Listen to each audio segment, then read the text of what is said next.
Daniel, chapter 1. In the 3rd year of the reign of King Jehoiakim of Judah, King Nebuchadnezzar of Babylon came to Jerusalem and laid siege to it.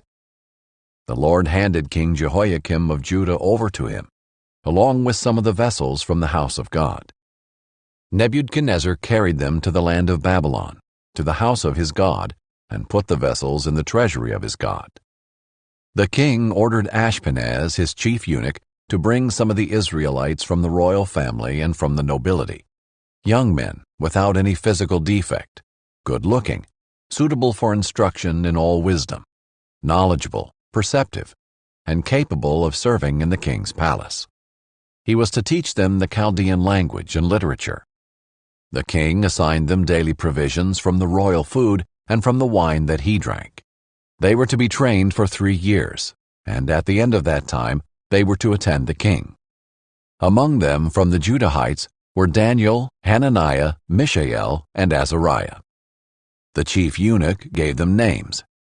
He gave the name Belteshazzar to Daniel, Shadrach to Hananiah, Meshach to Mishael, and Abednego to Azariah. Daniel determined that he would not defile himself with the king's food or with the wine he drank. So he asked permission from the chief eunuch not to defile himself. God had granted Daniel kindness and compassion from the chief eunuch. Yet he said to Daniel, "I fear my lord the king, who assigned your food and drink. What if he sees your faces looking thinner than the other young men your age? You would endanger my life with the king." So Daniel said to the guard whom the chief eunuch had assigned to Daniel, Hananiah, Mishael, and Azariah, "Please test your servants for 10 days. Let us be given vegetables to eat and water to drink. Then examine our appearance and the appearance of the young men who are eating the king's food, and deal with your servants based on what you see." He agreed with them about this and tested them for 10 days. At the end of 10 days they looked better and healthier than all the young men who were eating the king's food. So the guard continued to remove their food and the wine they were to drink, and gave them vegetables. God gave these 4 young men knowledge and understanding in every kind of literature and wisdom. Daniel also understood visions and dreams of every kind. At the end of the time that the king had said to present them, the chief eunuch presented them to Nebuchadnezzar. The king interviewed them, and among all of them, no one was found equal to Daniel, Hananiah, Mishael, and Azariah. So they began to attend the king. In every matter of wisdom and understanding that the king consulted them about, he found them 10 times better than all the magicians and mediums in his entire kingdom. Daniel remained there until the 1st year of King Cyrus. Chapter 2. In the 2nd year of his reign, Nebuchadnezzar had dreams that troubled him, and sleep deserted him. So the king gave orders to summon the magicians, mediums, sorcerers, and Chaldeans to tell the king his dreams. When they came and stood before the king, he said to them, "I have had a dream and am anxious to understand it." The Chaldeans spoke to the king. Aramaic begins here. "May the king live forever. Tell your servants the dream, and we will give the interpretation." The king replied to the Chaldeans, "My word is final. If you don't tell me the dream and its interpretation, you will be torn limb from limb, and your houses will be made a garbage dump. But if you make the dream and its interpretation known to me, you'll receive gifts, a reward, and great honor from me. So make the dream and its interpretation known to me." They answered a second time, "May the king tell the dream to his servants, and we will make known the interpretation." The king replied, "I know for certain you are trying to gain some time, because you see that my word is final. If you don't tell me the dream, there is one decree for you. You have conspired to tell me something false or fraudulent until the situation changes. So tell me the dream, and I will know you can give me its interpretation." The Chaldeans answered the king, "No one on earth can make known what the king requests. Consequently, No king, however great and powerful, has ever asked anything like this of any magician, medium, or Chaldean. What the king is asking is so difficult that no one can make it known to him except the gods, whose dwelling is not with mortals. Because of this, the king became violently angry and gave orders to destroy all the wise men of Babylon. The decree was issued that the wise men were to be executed, and they searched for Daniel and his friends to execute them. Then Daniel responded with tact and discretion to Arioch, the captain of the king's guard, who had gone out to execute the wise men of Babylon. He asked Arioch, the king's officer, "Why is the decree from the king so harsh?" Then Arioch explained the situation to Daniel. So Daniel went and asked the king to give him some time, so that he could give the king the interpretation. Then Daniel went to his house and told his friends Hananiah, Mishael, and Azariah about the matter, urging them to ask the God of the heavens for mercy concerning this mystery, so Daniel and his friends would not be destroyed with the rest of Babylon's wise men. The mystery was then revealed to Daniel in a vision at night, and Daniel praised the God of the heavens and declared, "May the name of God be praised forever and ever, for wisdom and power belong to him. He changes the times and seasons. He removes kings and establishes kings. He gives wisdom to the wise and knowledge to those who have understanding. He reveals the deep and hidden things. He knows what is in the darkness, and light dwells with him. I offer thanks and praise to you, God of my ancestors, because you have given me wisdom and power. And now you have let me know what we asked of you, for you have let us know the king's mystery." Therefore Daniel went to Arioch, whom the king had assigned to destroy the wise men of Babylon. He came and said to him, "Don't destroy the wise men of Babylon. Bring me before the king, and I will give him the interpretation." Then Arioch quickly brought Daniel before the king and said to him, "I have found a man among the Judean exiles who can let the king know the interpretation." The king said in reply to Daniel, whose name was Belteshazzar, "Are you able to tell me the dream I had and its interpretation?" Daniel answered the king, "No wise man, medium, magician, or diviner is able to make known to the king the mystery he asked about. But there is a God in heaven who reveals mysteries, and he has let King Nebuchadnezzar know what will happen in the last days. Your dream and the visions that came into your mind as you lay in bed were these. Your Majesty, while you were in your bed, thoughts came to your mind about what will happen in the future. The revealer of mysteries has let you know what will happen.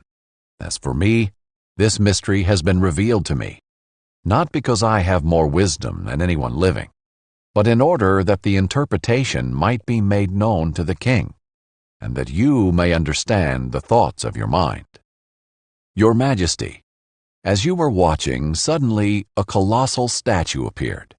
That statue, tall and dazzling, was standing in front of you, and its appearance was terrifying. The head of the statue was pure gold, its chest and arms were silver, its stomach and thighs were bronze, its legs were iron, and its feet were partly iron and partly fired clay. As you were watching, a stone broke off without a hand touching it, struck the statue on its feet of iron and fired clay, and crushed them. Then the iron, the fired clay, the bronze, the silver, and the gold were shattered and became like chaff from the summer threshing floors. The wind carried them away, and not a trace of them could be found. But the stone that struck the statue became a great mountain and filled the whole earth. This was the dream. Now we will tell the king its interpretation. Your Majesty, you are King of kings. The God of the heavens has given you sovereignty, power, strength, and glory. Wherever people live, or wild animals or birds of the sky, he has handed them over to you and made you ruler over them all. You are the head of gold.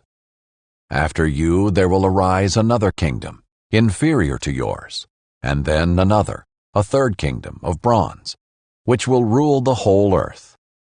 A fourth kingdom will be as strong as iron, for iron crushes and shatters everything. And, like iron that smashes, it will crush and smash all the others. You saw the feet and toes partly of a potter's fired clay and partly of iron. It will be a divided kingdom, though some of the strength of iron will be in it. You saw the iron mixed with clay, and that the toes of the feet were partly iron and partly fired clay. Part of the kingdom will be strong, and part will be brittle. You saw the iron mixed with clay. The peoples will mix with one another, but will not hold together, just as iron does not mix with fired clay. In the days of those kings, the God of the heavens will set up a kingdom that will never be destroyed, and this kingdom will not be left to another people. It will crush all these kingdoms and bring them to an end, but will itself endure forever. You saw a stone break off from the mountain without a hand touching it, and it crushed the iron, bronze, fired clay, silver, and gold. The great God has told the king what will happen in the future. The dream is certain, and its interpretation reliable. Then King Nebuchadnezzar fell face down, worshipped Daniel, and gave orders to present an offering and incense to him. The king said to Daniel, "Your God is indeed God of gods, Lord of kings, and a revealer of mysteries, since you were able to reveal this mystery." Then the king promoted Daniel and gave him many generous gifts.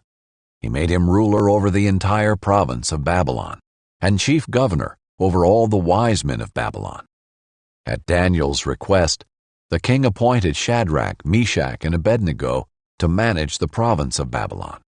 But Daniel remained at the king's court. Chapter 3. King Nebuchadnezzar made a gold statue, 90 feet high and 9 feet wide. He set it up on the plain of Dura in the province of Babylon. King Nebuchadnezzar sent word to assemble the satraps, prefects, governors, advisors, treasurers, judges, magistrates, and all the rulers of the provinces to attend the dedication of the statue King Nebuchadnezzar had set up. So the satraps, prefects, governors, advisors, treasurers, judges, magistrates, and all the rulers of the provinces assembled for the dedication of the statue the king had set up. Then they stood before the statue Nebuchadnezzar had set up. A herald loudly proclaimed, "People of every nation and language, you are commanded, when you hear the sound of the horn, flute, zither, lyre, harp, drum, and every kind of music, you are to fall face down and worship the gold statue that King Nebuchadnezzar has set up. But whoever does not fall down and worship will immediately be thrown into a furnace of blazing fire." Therefore, when all the people heard the sound of the horn, flute, zither, lyre, harp, and every kind of music, people of every nation and language fell down and worshipped the gold statue that King Nebuchadnezzar had set up. Some Chaldeans took this occasion to come forward and maliciously accuse the Jews. They said to King Nebuchadnezzar, "May the king live forever. You as king have issued a decree that everyone who hears the sound of the horn, flute, zither, lyre, harp, drum, and every kind of music must fall down and worship the gold statue. Whoever does not fall down and worship will be thrown into a furnace of blazing fire. There are some Jews you have appointed to manage the province of Babylon, Shadrach, Meshach, and Abednego. These men have ignored you, the king. They do not serve your gods or worship the gold statue you have set up." Then, in a furious rage, Nebuchadnezzar gave orders to bring in Shadrach, Meshach, and Abednego. So these men were brought before the king. Nebuchadnezzar asked them, "Shadrach, Meshach, and Abednego, is it true that you don't serve my gods or worship the gold statue I have set up?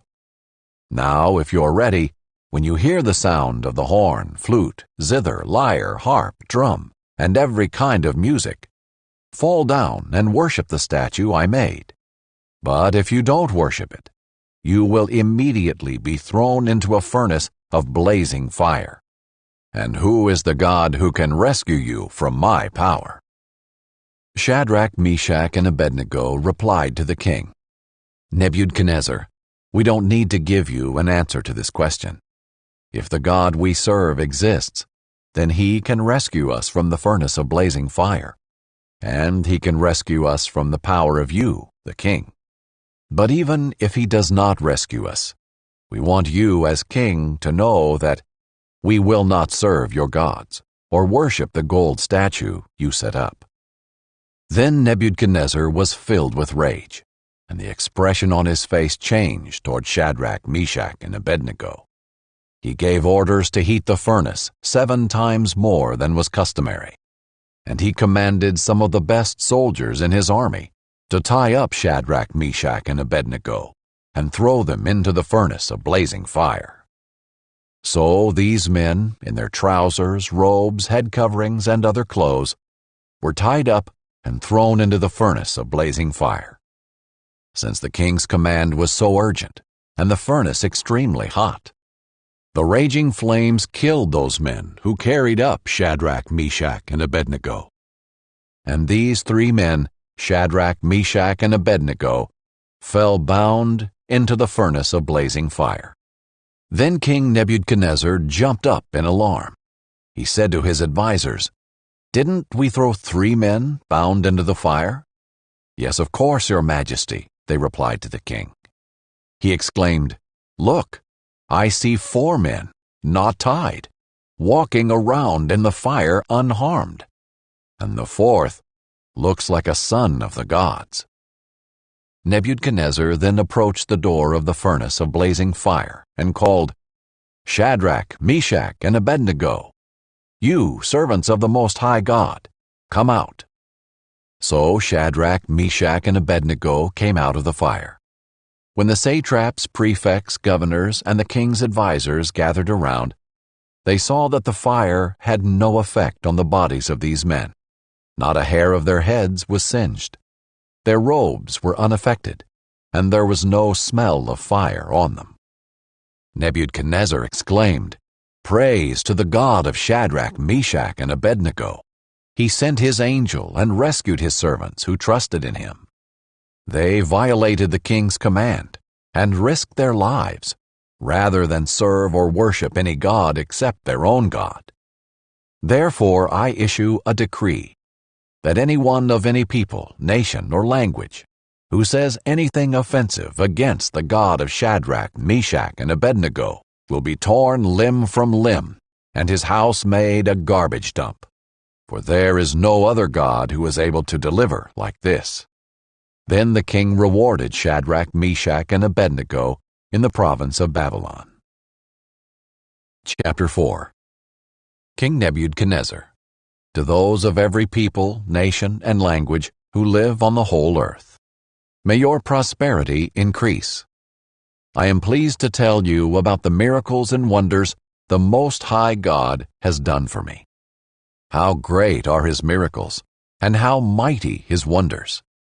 His kingdom is an eternal kingdom, and his dominion is from generation to generation. I, Nebuchadnezzar, was at ease in my house and flourishing in my palace. I had a dream, and it frightened me.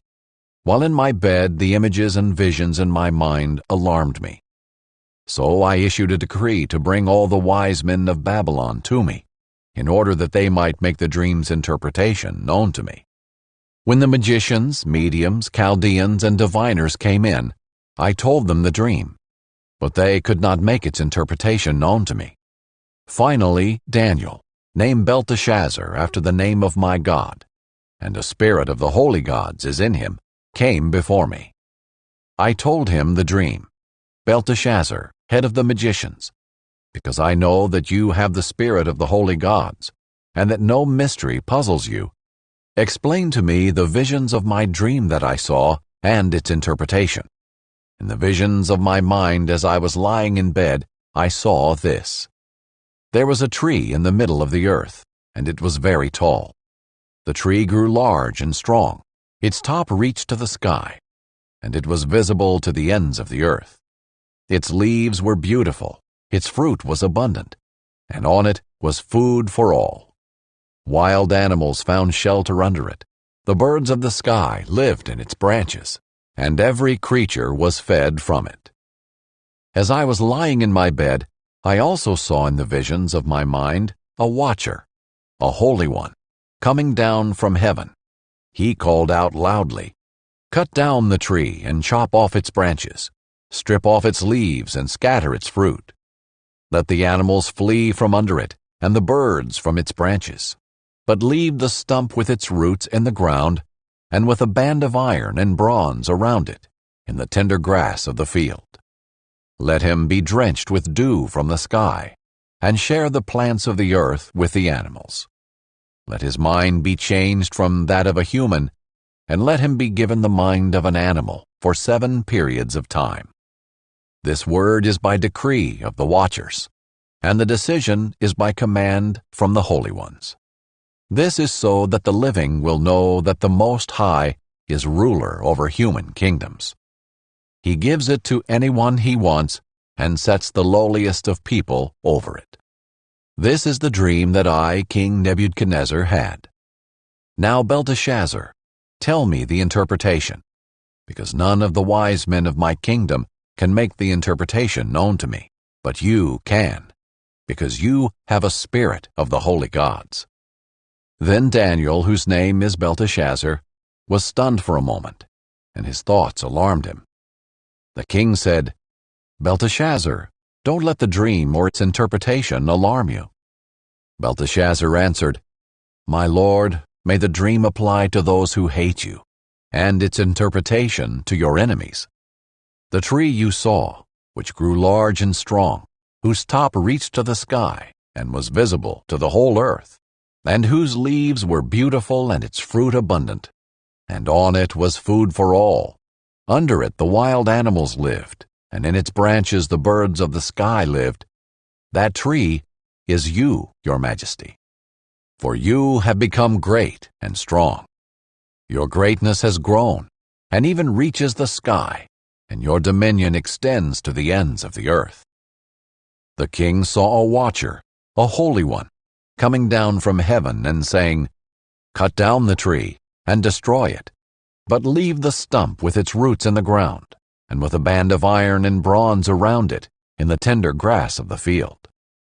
Let him be drenched with dew from the sky and share food with the wild animals for 7 periods of time. This is the interpretation, your majesty, and this is the decree of the Most High that has been issued against my lord the king. You will be driven away from people to live with the wild animals. You will feed on grass like cattle and be drenched with dew from the sky for 7 periods of time, until you acknowledge that the Most High is ruler over human kingdoms, and he gives them to anyone he wants. As for the command to leave the tree stump with its roots, your kingdom will be restored to you as soon as you acknowledge that heaven rules. Therefore may my advice seem good to you, my king. Separate yourself from your sins by doing what is right, and from your injustices by showing mercy to the needy. Perhaps there will be an extension of your prosperity." All this happened to King Nebuchadnezzar. At the end of 12 months, as he was walking on the roof of the royal palace in Babylon, the king exclaimed, "Is this not Babylon the Great, that I have built to be a royal residence, by my vast power and for my majestic glory?" While the words were still in the king's mouth, a voice came from heaven. "King Nebuchadnezzar, to you it is declared that the kingdom has departed from you. You will be driven away from people to live with the wild animals, and you will feed on grass like cattle for 7 periods of time, until you acknowledge that the Most High is ruler over human kingdoms, and he gives them to anyone he wants." At that moment the message against Nebuchadnezzar was fulfilled. He was driven away from people. He ate grass like cattle, and his body was drenched with dew from the sky, until his hair grew like eagle's feathers, and his nails like birds' claws. But at the end of those days, I, Nebuchadnezzar, looked up to heaven, and my sanity returned to me. Then I praised the Most High, and honored and glorified him who lives forever. For his dominion is an everlasting dominion, and his kingdom is from generation to generation. All the inhabitants of the earth are counted as nothing, and he does what he wants with the army of heaven and the inhabitants of the earth. There is no one who can block his hand or say to him, "What have you done?" At that time my sanity returned to me, and my majesty and splendor returned to me for the glory of my kingdom. My advisers and my nobles sought me out. I was reestablished over my kingdom, and even more greatness came to me.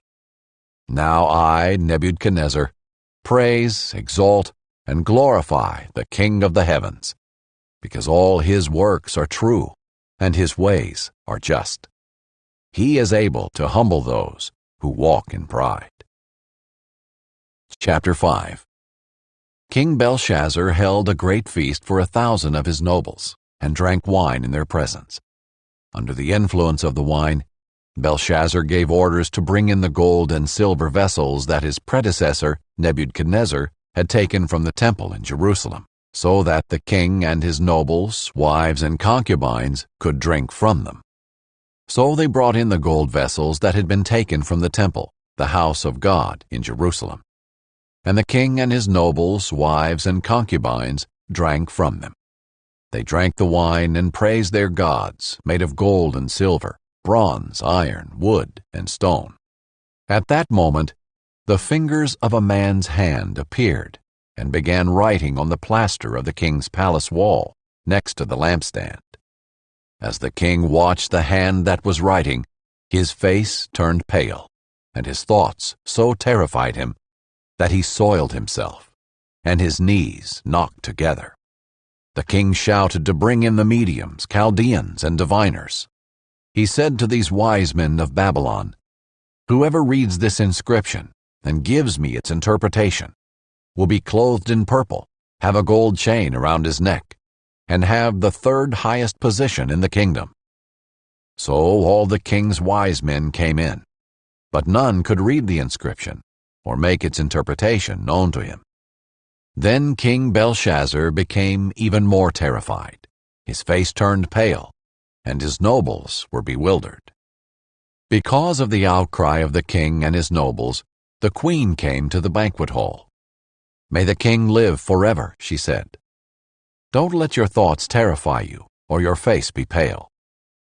There is a man in your kingdom who has a spirit of the holy gods in him. In the days of your predecessor, he was found to have insight, intelligence, and wisdom, like the wisdom of the gods. Your predecessor, King Nebuchadnezzar, appointed him chief of the magicians, mediums, Chaldeans, and diviners. Your own predecessor, the king, did this because Daniel, the one the king named Belteshazzar, was found to have an extraordinary spirit, knowledge, and intelligence, and the ability to interpret dreams, explain riddles, and solve problems. Therefore, summon Daniel, and he will give the interpretation." Then Daniel was brought before the king. The king said to him, "Are you Daniel, one of the Judean exiles that my predecessor the king brought from Judah? I've heard that you have a spirit of the gods in you, and that insight, intelligence, and extraordinary wisdom are found in you. Now the wise men and mediums were brought before me to read this inscription and make its interpretation known to me, but they could not give its interpretation. However, I have heard about you that you can give interpretations and solve problems. Therefore, if you can read this inscription and give me its interpretation, you will be clothed in purple, have a gold chain around your neck, and have the third highest position in the kingdom." Then Daniel answered the king, "You may keep your gifts and give your rewards to someone else. However, I will read the inscription for the king and make the interpretation known to him.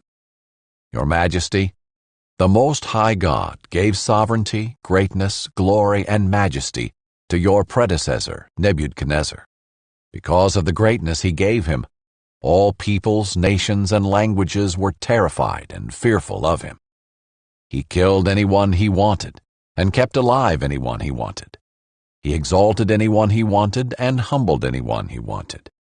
But when his heart was exalted and his spirit became arrogant, he was deposed from his royal throne, and his glory was taken from him. He was driven away from people. His mind was like an animal's. He lived with the wild donkeys. He was fed grass like cattle, and his body was drenched with dew from the sky, until he acknowledged that the Most High God is ruler over human kingdoms, and sets anyone he wants over them. But you, his successor, Belshazzar, have not humbled your heart, even though you knew all this. Instead, you have exalted yourself against the Lord of the heavens. The vessels from his house were brought to you, and as you and your nobles, wives, and concubines drank wine from them, you praised the gods made of silver and gold, bronze, iron, wood, and stone, which do not see or hear or understand. But you have not glorified the God who holds your life breath in his hand, and who controls the whole course of your life. Therefore he sent the hand, and this writing was inscribed. This is the writing that was inscribed: Mene, Mene, Tekel, and Parsin. This is the interpretation of the message. Mene means that God has numbered the days of your kingdom and brought it to an end. Tekel means that you have been weighed on the balance and found deficient. Perez means that your kingdom has been divided and given to the Medes and Persians. Then Belshazzar gave an order, and they clothed Daniel in purple, placed a gold chain around his neck, and issued a proclamation concerning him that he should be the third ruler in the kingdom. That very night, Belshazzar, the king of the Chaldeans, was killed, and Darius the Mede received the kingdom at the age of 62. Chapter 6. Darius decided to appoint 120 satraps over the kingdom, stationed throughout the realm, and over them 3 administrators, including Daniel. These satraps would be accountable to them so that the king would not be defrauded. Daniel distinguished himself above the administrators and satraps because he had an extraordinary spirit. So the king planned to set him over the whole realm. The administrators and satraps, therefore, kept trying to find a charge against Daniel regarding the kingdom. But they could find no charge or corruption, for he was trustworthy, and no negligence or corruption was found in him. Then these men said, "We will never find any charge against this Daniel, unless we find something against him concerning the law of his God." So the administrators and satraps went together to the king and said to him, "May King Darius live forever. All the administrators of the kingdom, the prefects, satraps, advisors, and governors have agreed that the king should establish an ordinance and enforce an edict that for 30 days anyone who petitions any god or man except you, the king, will be thrown into the lion's den. Therefore, your majesty, establish the edict and sign the document so that, as a law of the Medes and Persians, it is irrevocable and cannot be changed." So King Darius signed the written edict.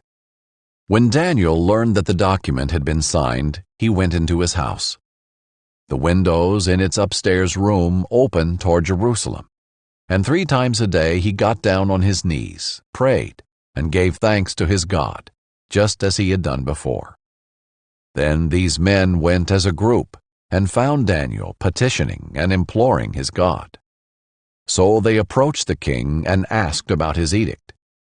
"Didn't you sign an edict that for 30 days any person who petitions any god or man except you, the king, will be thrown into the lion's den?"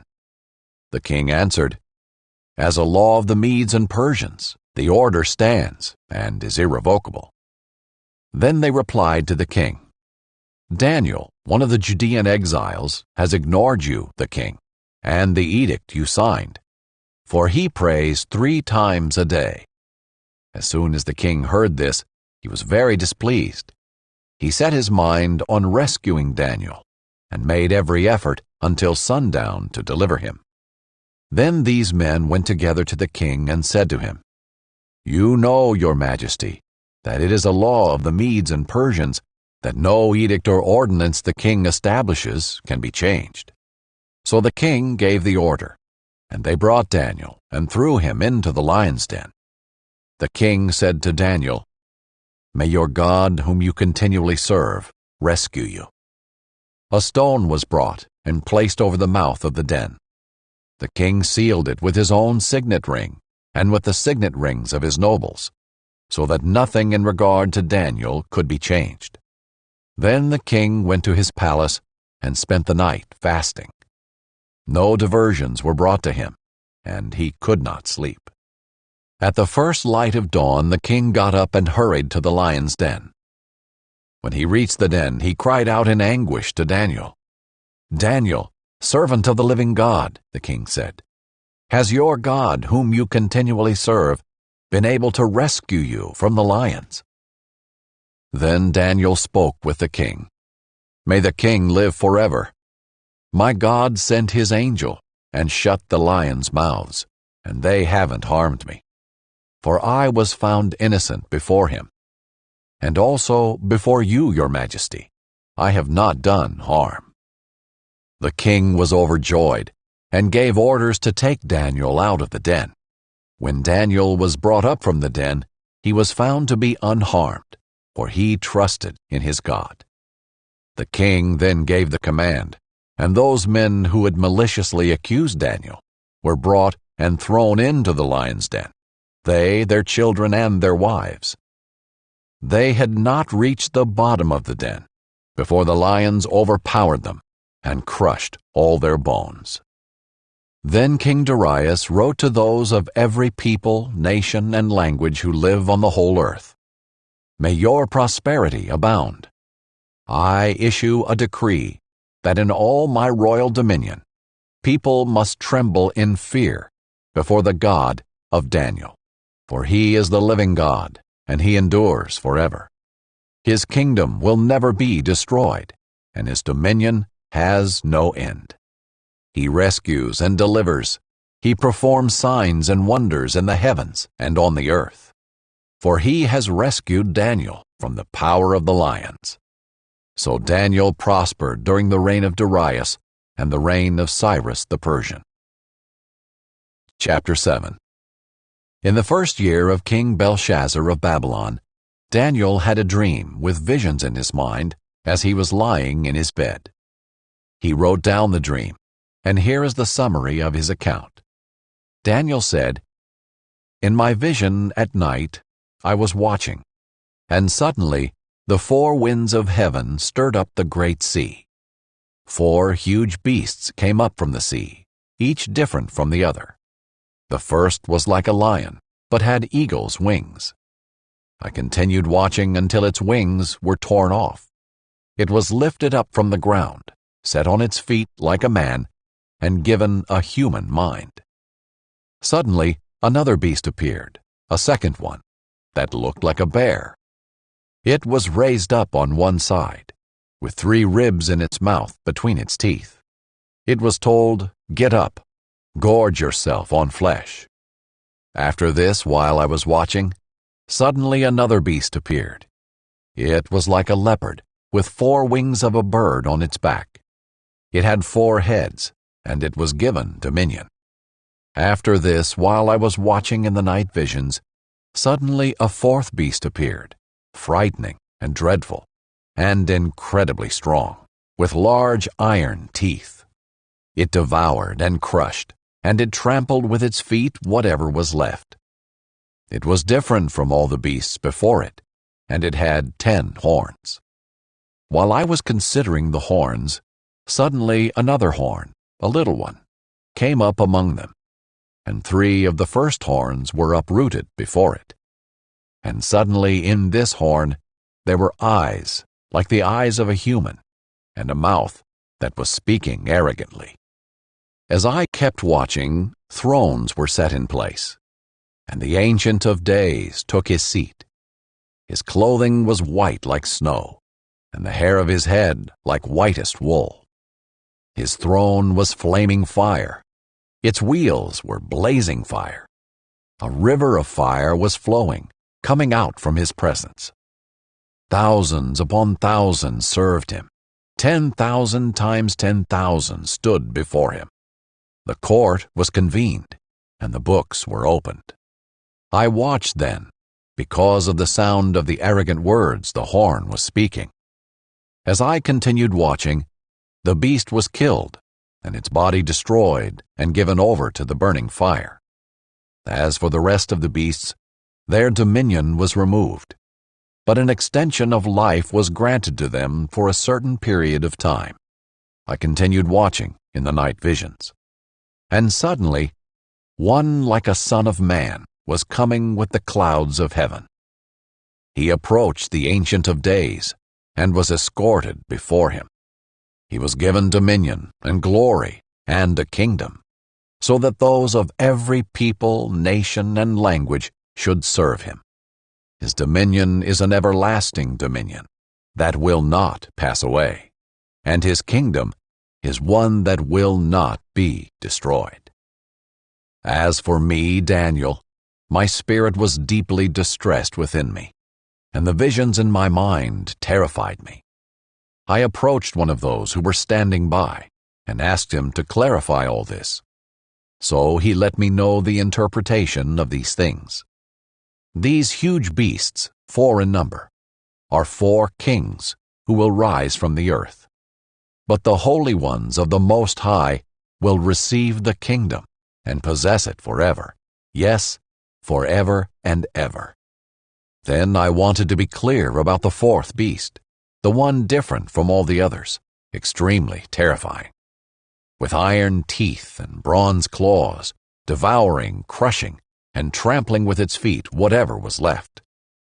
I also wanted to know about the 10 horns on its head, and about the other horn that came up, before which 3 fell, the horn that had eyes, and a mouth that spoke arrogantly, and that looked bigger than the others.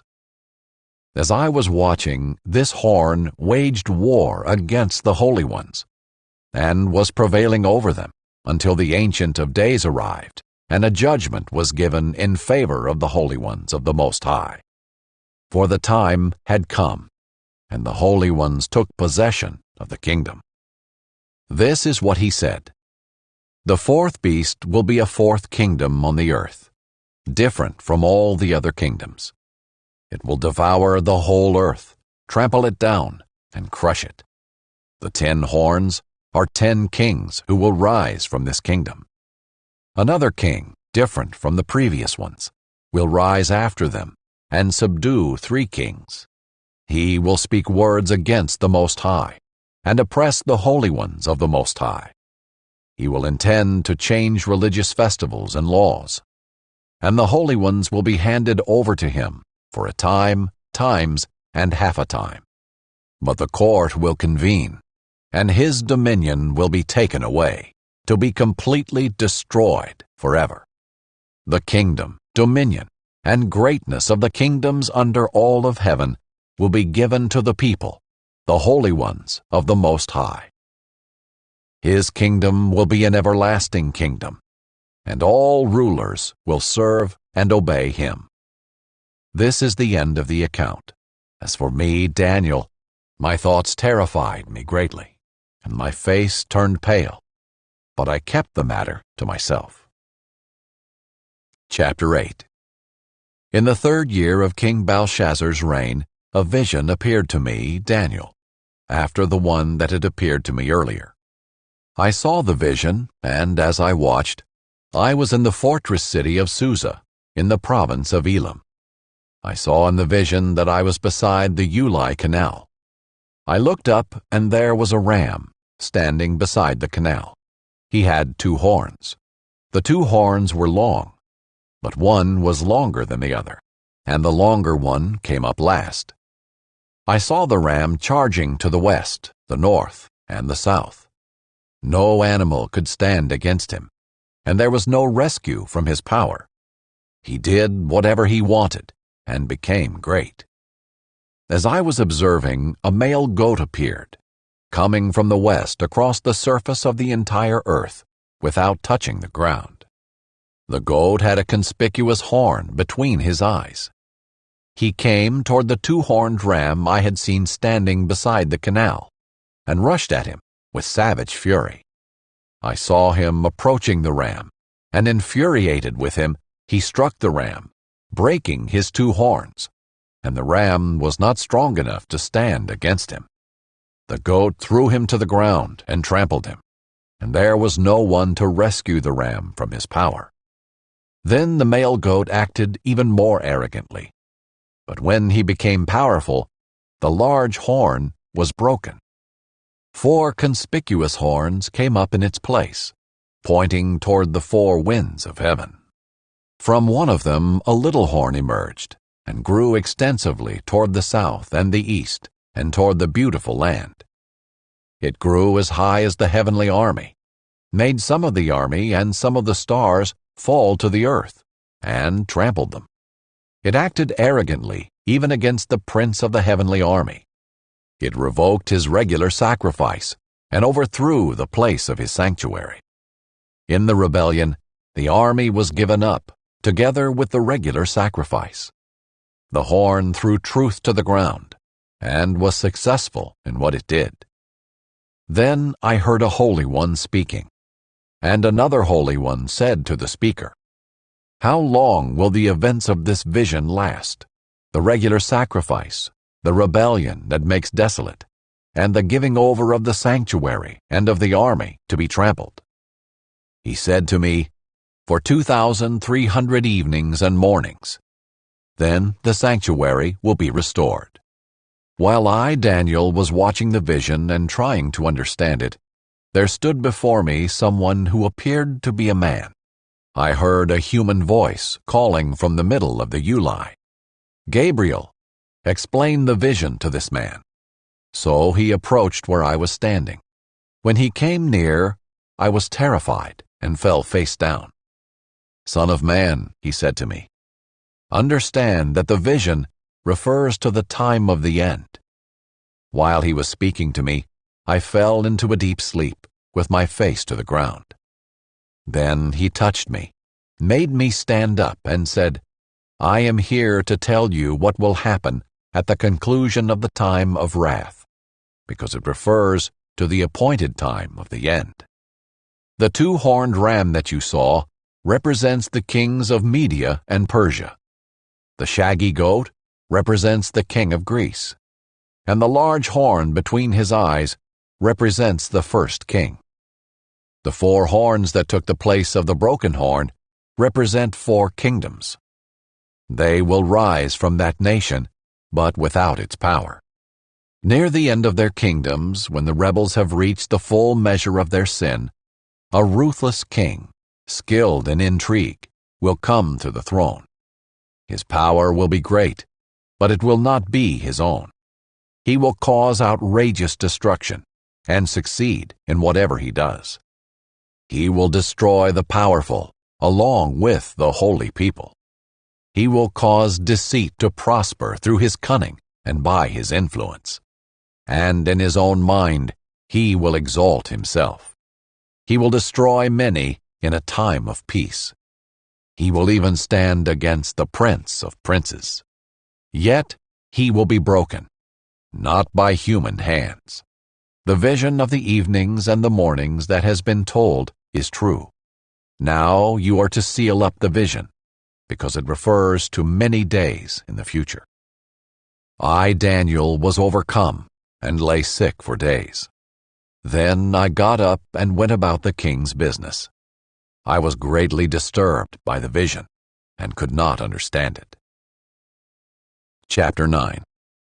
In the first year of Darius, the son of Ahasuerus, a Mede by birth, who was made king over the Chaldean kingdom, in the first year of his reign, I, Daniel, understood from the books, according to the word of the Lord to the prophet Jeremiah, that the number of years for the desolation of Jerusalem would be 70.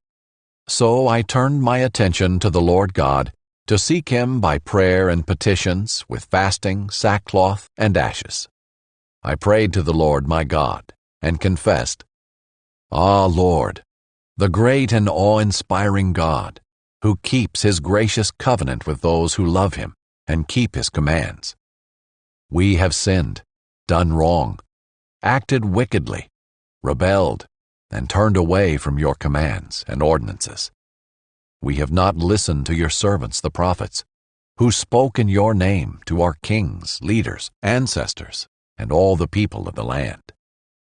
Lord, righteousness belongs to you, but this day public shame belongs to us, the men of Judah, the residents of Jerusalem, and all Israel, those who are near and those who are far, in all the countries where you have banished them, because of the disloyalty they have shown toward you. Lord, public shame belongs to us, our kings, our leaders, and our ancestors, because we have sinned against you.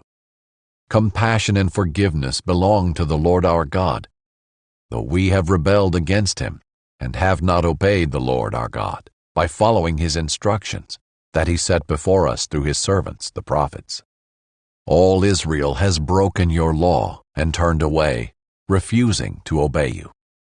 The promised curse written in the law of Moses, the servant of God, has been poured out on us because we have sinned against him. He has carried out his words that he spoke against us and against our rulers, by bringing on us a disaster that is so great that nothing like what has been done to Jerusalem has ever been done under all of heaven. Just as it is written in the law of Moses, all this disaster has come on us, yet we have not sought the favor of the Lord our God by turning from our iniquities and paying attention to your truth. So the Lord kept the disaster in mind and brought it on us. For the Lord our God is righteous in all he has done, but we have not obeyed him.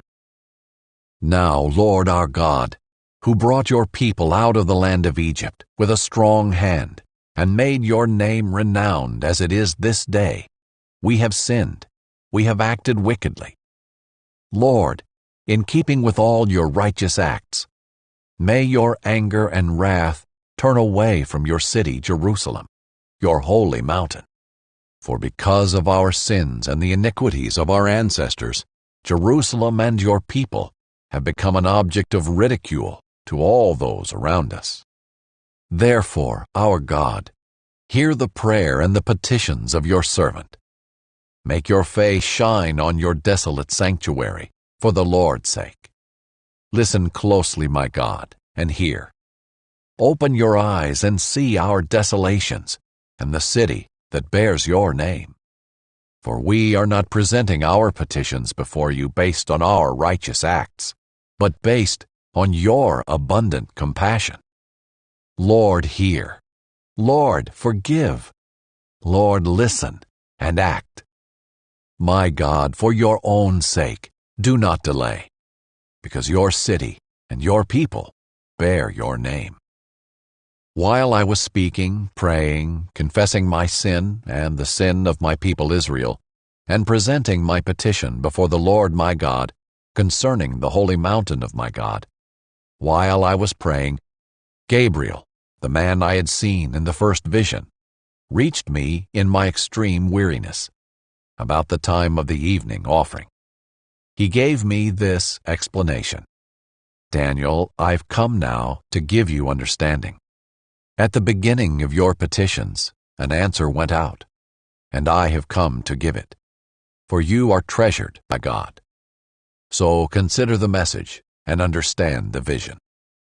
70 weeks are decreed about your people and your holy city, to bring the rebellion to an end, to put a stop to sin, to atone for iniquity, to bring in everlasting righteousness, to seal up vision and prophecy, and to anoint the most holy place. Know and understand this. From the issuing of the decree to restore and rebuild Jerusalem until an anointed one, the ruler, will be 7 weeks and 62 weeks. It will be rebuilt with a plaza and a moat, but in difficult times. After those 62 weeks, the Anointed One will be cut off and will have nothing. The people of the coming ruler will destroy the city and the sanctuary. The end will come with a flood, and until the end, there will be war.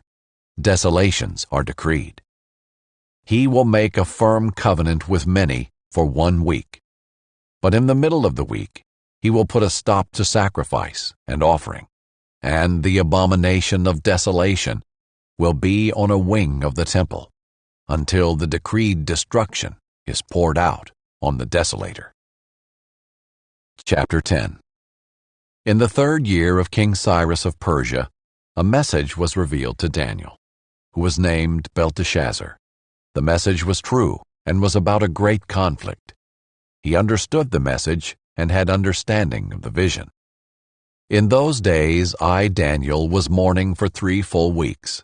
I didn't eat any rich food, no meat or wine entered my mouth, and I didn't put any oil on my body until the 3 weeks were over. On the 24th day of the 1st month, as I was standing on the bank of the great river, the Tigris, I looked up, and there was a man dressed in linen, with a belt of gold from Uphaz around his waist. His body was like beryl, his face like the brilliance of lightning, his eyes like flaming torches, his arms and feet like the gleam of polished bronze, and the sound of his words like the sound of a multitude. Only I, Daniel, saw the vision. The men who were with me did not see it, but a great terror fell on them, and they ran and hid.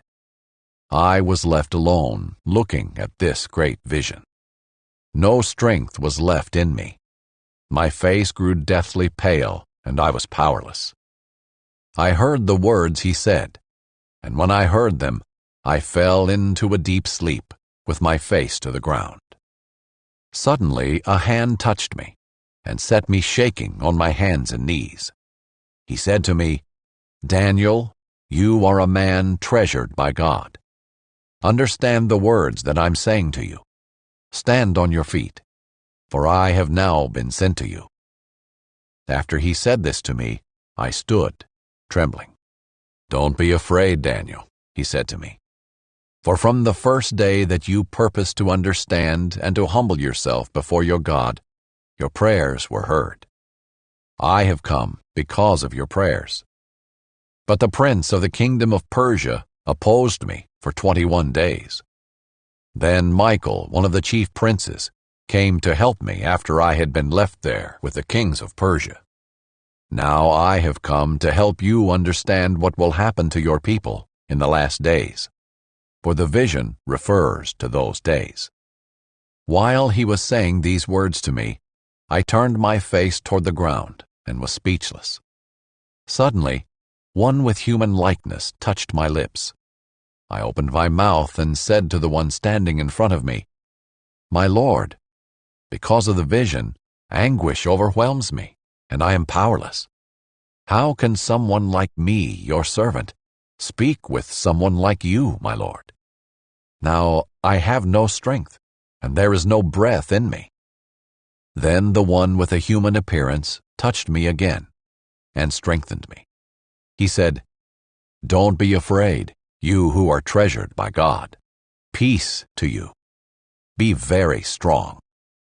As he spoke to me, I was strengthened and said, "Let my Lord speak, for you have strengthened me." He said, "Do you know why I've come to you? I must return at once to fight against the prince of Persia, and when I leave, the prince of Greece will come. However, I will tell you what is recorded in the book of truth. No one has the courage to support me against those princes, except Michael, your prince." Chapter 11. In the 1st year of Darius the Mede, I stood up to strengthen and protect him. Now I will tell you the truth. 3 more kings will arise in Persia, and the 4th will be far richer than the others. By the power he gains through his riches, he will stir up everyone against the kingdom of Greece. Then a warrior king will arise. He will rule a vast realm and do whatever he wants. But as soon as he is established, his kingdom will be broken up and divided to the four winds of heaven, but not to his descendants. It will not be the same kingdom that he ruled, because his kingdom will be uprooted and will go to others besides them.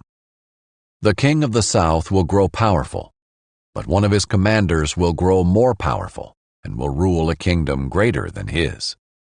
After some years they will form an alliance, and the daughter of the king of the south will go to the king of the north to seal the agreement. She will not retain power, and his strength will not endure. She will be given up together with her entourage, her father, and the one who supported her during those times. In the place of the king of the south, one from her family will rise up, come against the army, and enter the fortress of the king of the north. He will take action against them and triumph. He will take even their gods captive to Egypt, with their metal images and their precious articles of silver and gold. For some years he will stay away from the king of the north, who will enter the kingdom of the king of the south and then return to his own land. His sons will mobilize for war and assemble a large number of armed forces. They will advance, sweeping through like a flood, and will again wage war as far as his fortress. Infuriated, the king of the south will march out to fight with the king of the north, who will raise a large army, but they will be handed over to his enemy. When the army is carried off, he will become arrogant and cause tens of thousands to fall, but he will not triumph. The king of the north will again raise a multitude larger than the first. After some years, he will advance with a great army and many supplies. In those times many will rise up against the king of the south. Violent ones among your own people will assert themselves to fulfill a vision, but they will fail. Then the king of the north will come, build up a siege ramp, and capture a well-fortified city. The forces of the south will not stand. Even their select troops will not be able to resist. The king of the north who comes against him will do whatever he wants, and no one can oppose him. He will establish himself in the beautiful land, with total destruction in his hand. He will resolve to come with the force of his whole kingdom, and will reach an agreement with him.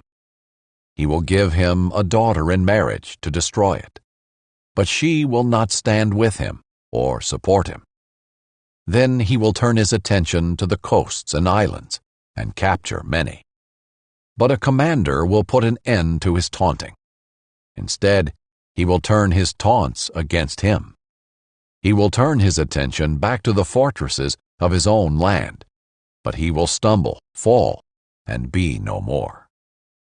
In his place, one will arise who will send out a tax collector for the glory of the kingdom. But within a few days, he will be broken, though not in anger or in battle. In his place, a despised person will arise. Royal honors will not be given to him, but he will come during a time of peace and seize the kingdom by intrigue. A flood of forces will be swept away before him. They will be broken as well as the covenant prince. After an alliance is made with him, he will act deceitfully. He will rise to power with a small nation. During a time of peace, he will come into the richest parts of the province and do what his fathers and predecessors never did. He will lavish plunder, loot, and wealth on his followers, and he will make plans against fortified cities, but only for a time. With a large army he will stir up his power and his courage against the king of the south. The king of the south will prepare for battle with an extremely large and powerful army, but he will not succeed, because plots will be made against him. Those who eat his provisions will destroy him. His army will be swept away, and many will fall slain. The two kings whose hearts are bent on evil will speak lies at the same table, but to no avail, for still the end will come at the appointed time. The king of the north will return to his land with great wealth, but his heart will be set against the holy covenant. He will take action, then return to his own land. At the appointed time he will come again to the south, but this time will not be like the first. Ships of Kittim will come against him, and being intimidated, he will withdraw. Then he will rage against the holy covenant and take action. On his return he will favor those who abandon the holy covenant. His forces will rise up and desecrate the temple fortress. They will abolish the regular sacrifice and set up the abomination of desolation. With flattery he will corrupt those who act wickedly toward the covenant. But the people who know their God will be strong and take action. Those who have insight among the people will give understanding to many. Yet they will fall by the sword and flame, and they will be captured and plundered for a time. When they fall, they will be helped by some, but many others will join them insincerely.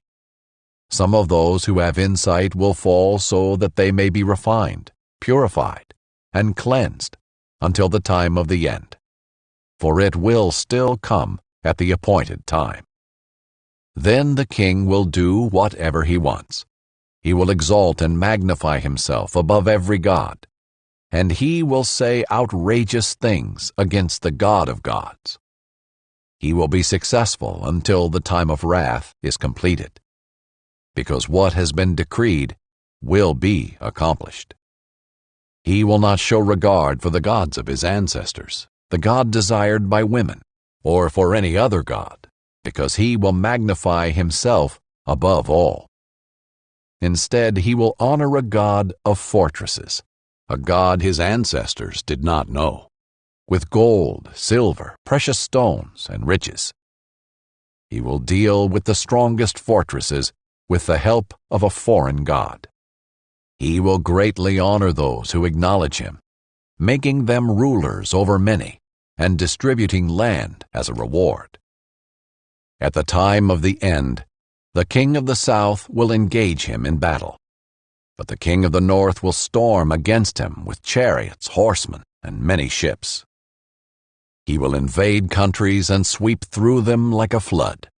He will also invade the beautiful land, and many will fall. But these will escape from his power: Edom, Moab, and the prominent people of the Ammonites. He will extend his power against the countries, and not even the land of Egypt will escape. He will get control over the hidden treasures of gold and silver, and over all the riches of Egypt. The Libyans and Cushites will also be in submission. But reports from the east and the north will terrify him, and he will go out with great fury to annihilate and completely destroy many. He will pitch his royal tents between the sea and the beautiful holy mountain. But he will meet his end with no one to help him. Chapter 12. At that time, Michael, the great prince, who stands watch over your people, will rise up. There will be a time of distress, such as never has occurred since nations came into being until that time. But at that time, all your people, who are found written in the book, will escape. Many who sleep in the dust of the earth will awake, some to eternal life, and some to disgrace and eternal contempt. Those who have insight will shine like the bright expanse of the heavens, and those who lead many to righteousness like the stars forever and ever. But you, Daniel, keep these words secret and seal the book until the time of the end. Many will roam about, and knowledge will increase. Then I, Daniel, looked, and two others were standing there, one on this bank of the river and one on the other. One of them said to the man dressed in linen, who was above the water of the river, "How long until the end of these wondrous things?" Then I heard the man dressed in linen, who was above the water of the river. He raised both his hands toward heaven, and swore by him who lives eternally, that it would be for a time, times, and half a time. When the power of the holy people is shattered, all these things will be completed. I heard, but did not understand. So I asked, "My Lord, what will be the outcome of these things?" He said, "Go on your way, Daniel, for the words are secret and sealed until the time of the end. Many will be purified, cleansed, and refined, but the wicked will act wickedly. None of the wicked will understand, but those who have insight will understand. From the time the daily sacrifice is abolished and the abomination of desolation is set up, there will be 1,290 days. Happy is the one who waits for and reaches 1,335 days. But as for you, go on your way to the end. You will rest, and then you will rise to receive your allotted inheritance at the end of the days."